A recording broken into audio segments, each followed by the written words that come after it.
Hi friends, మీకు ఈ video నచ్చితే లైక్ చేయండి, సబ్స్క్రైబ్ చేయండి. ఇంట్లో ఉన్న వాళ్ళందరినీ పిలుస్తూ ఉంటారు. ఇంట్లో ఉన్న వాళ్ళందరూ అక్కడికి వస్తూ ఉంటారు. శృతి రవి రావటం చూసి ఏంట్రా ఇప్పుడే ఇలా లేచారా ఏంటి, నిద్ర మొహాలు ఇంకా వదలలేదు కూడాను అని చెప్పేసి అంటూ ఉంటుంది.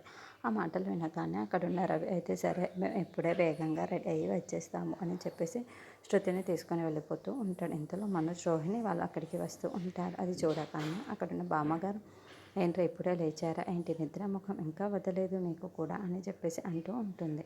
ఇంతలో అక్కడున్న బాలు అయితే వాళ్ళు ఇప్పుడే లేచారు, పొద్దెక్కిందాక పడుకుంటాడు, మళ్ళీ తినేసి మళ్ళీ పడుకుంటాడు అని చెప్పేసి అంటూ ఉంటుంది. వినగానే అక్కడున్న మనోజ్ వాళ్ళకి చాలా కోపంగా బాలు వైపుకు చూస్తూ ఉంటాడు. ఇంతలో అక్కడున్న బాలు గృహిణిని చూసి ఏంటి బాలు ఎక్కువ మాట్లాడుతున్నావు అని చెప్పేసి అంటుంది.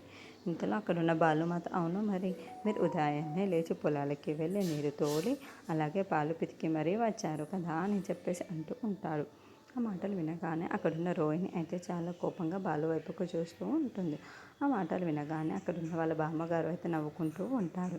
ఇంతలో అక్కడున్న ప్రభావతి అయితే ఏంటి, అయ్యో మర్చిపోయానే, నాకు చాలా ముఖ్యమైన పని ఉంది కదా అని చెప్పేసి అనుకుంటూ ఉంటుంది.